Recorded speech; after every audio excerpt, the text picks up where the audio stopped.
দীর্ঘ ১৭ বছর পর দেশে ফিরেই বিএনপির ভারপ্রাপ্ত চেয়ারম্যান শহীদ ওসমান হাদিকে নিয়ে যে ভাষণ দিলেন সেটা আসলেই অন্যরকম ছিল। শহীদের প্রতি বক্তব্য শুধু রাজনৈতিক নয়, অনেকের কাছে আবেগের জায়গা থেকেও গুরুত্বপূর্ণ। চলুন তারেক রহমান কি বলেছিলেন সেই ভিডিওটা দেখি, তারপর আমি ব্যক্তিগতভাবে কিছু কথা বলবো।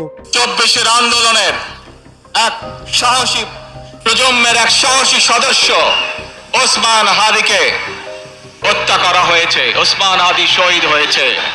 প্রিয় ভাই বোনেরা, ওসমান হাদি চেয়েছিল এই দেশের মানুষের জন্য গণতন্ত্র প্রতিষ্ঠিত হোক, এই দেশের মানুষের গণতান্ত্রিক অধিকার প্রতিষ্ঠিত হোক, এই দেশের মানুষ তাদের গণতান্ত্রিক এবং অর্থনৈতিক অধিকার ফিরে পাক।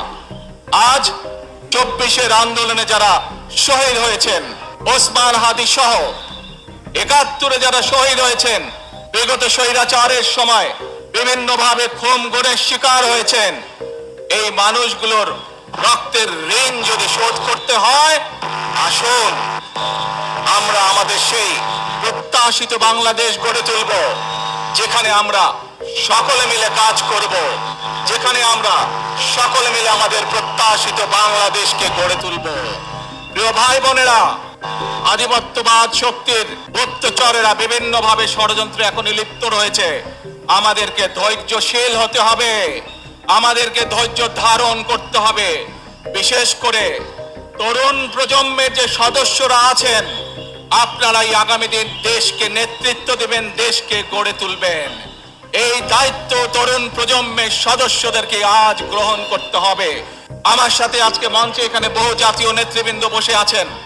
আসুন আজকে আমরা দুহাত তুলে আল্লাহর দরবারে দোয়া করি, আল্লাহর রহমত আমরা চাই।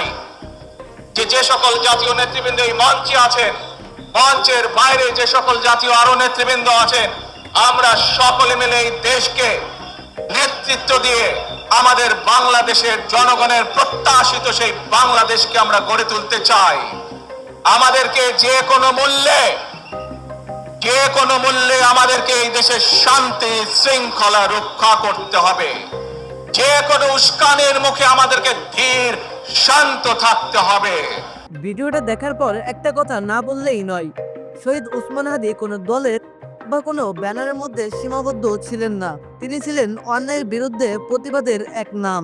তারেক রহমানের ভাষণে শহীদের প্রতি সম্মান ও স্মরণ, এটা অনেকের হৃদয়ে দাগ কেটেছে, আবার অনেক প্রশ্ন তৈরি করেছে। রাজনীতি আসবে যাবে, কিন্তু একজন শহীদের রক্ত আর ত্যাগ কখনো ছোট করে দেখা যায় না। আজকের এই বক্তব্য আমাদের আবার মনে করে দেয়, শহীদের নাম শুধু মঞ্চে নয়, ন্যায় বিচারের পথে সবচেয়ে বেশি মানায়। তারেক রহমানের এই বক্তব্য আপনার কাছে কেমন লেগেছে তা কমেন্ট বক্সে লিখতে ভুলবেন না।